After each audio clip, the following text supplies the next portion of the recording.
Hey guys, I'm here today with Tim Wilcox, who's the head of International Investigators in Indianapolis. He's an old friend of mine. He knows lots of stuff, a lot of interesting history, and his cousin wrote a book called Target Patton.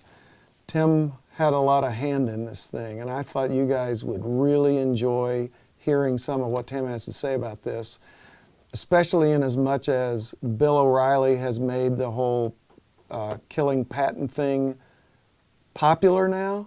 Maybe you want a little bit of the real story. Tim, thank you very much for taking time with us at My Service Pride. Talk to me. My cousin Bob has been a writer for many, many years. He's just a few years younger than me. And I just happened to be chatting with him one time about Patton being assassinated, because my cousin's a World War II history buff.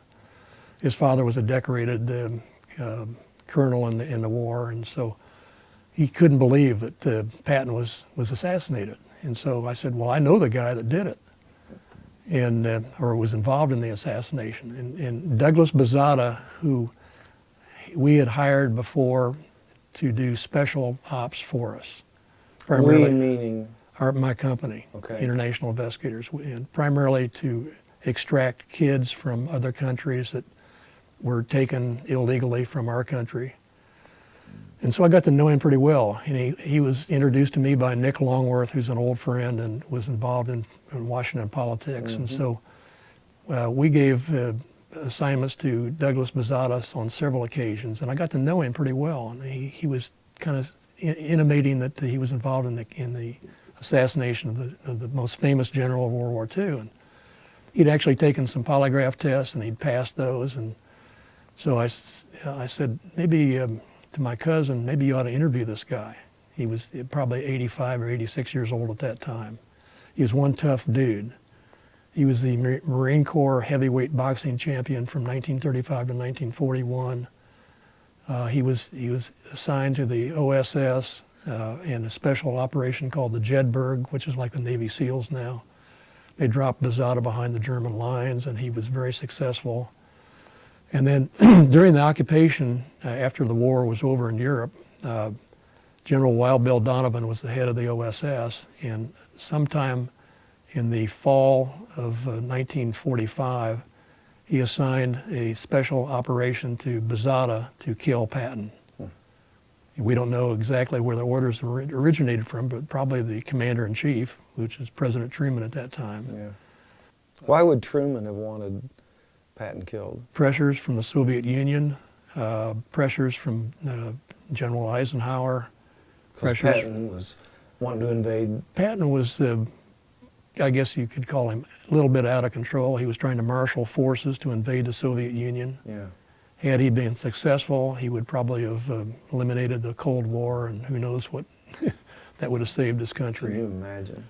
So there was apparently two other unsuccessful attempts at killing Patton. One was sometime in the fall of 1945. He was driving in the back seat of his Jeep through some small town, and the bad guys knew about it, and so they were going to drop a cable down and garrote his head.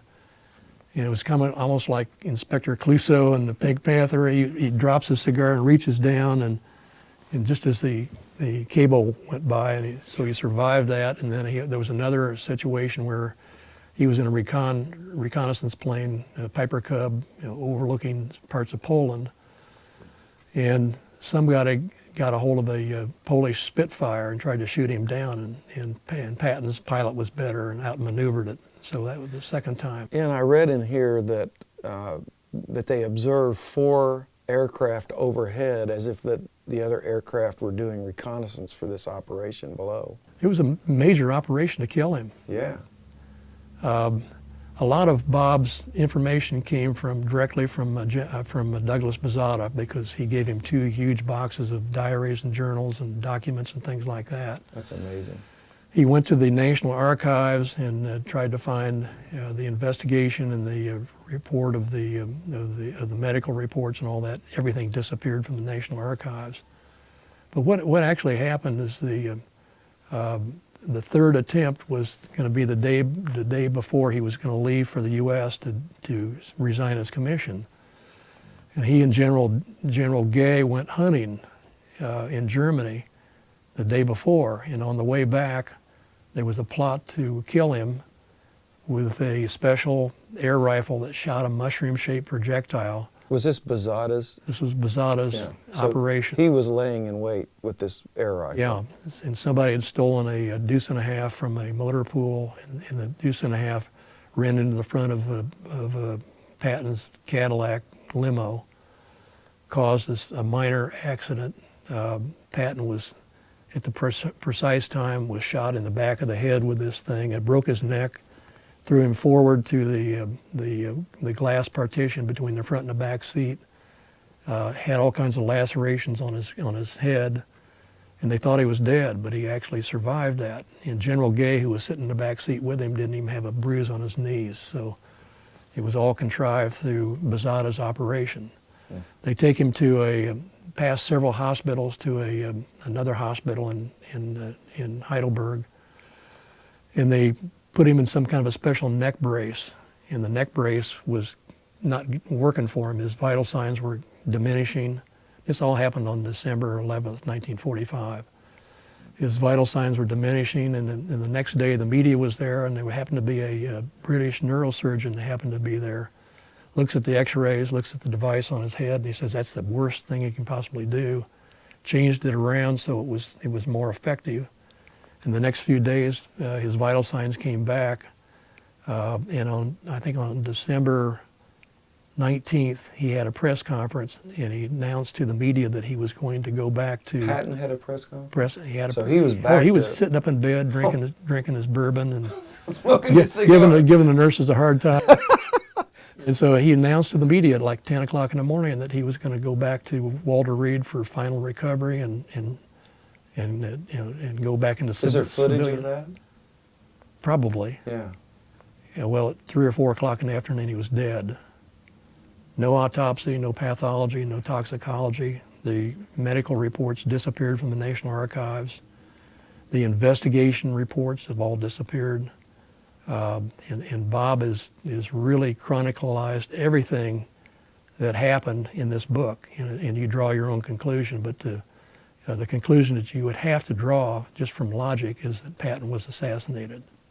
Now, was the operation in the hospital Bazada's action, or was he done with the air rifle? The Soviet NKVD had totally infiltrated the OSS. Yeah. So it was probably a Soviet-inspired assassination.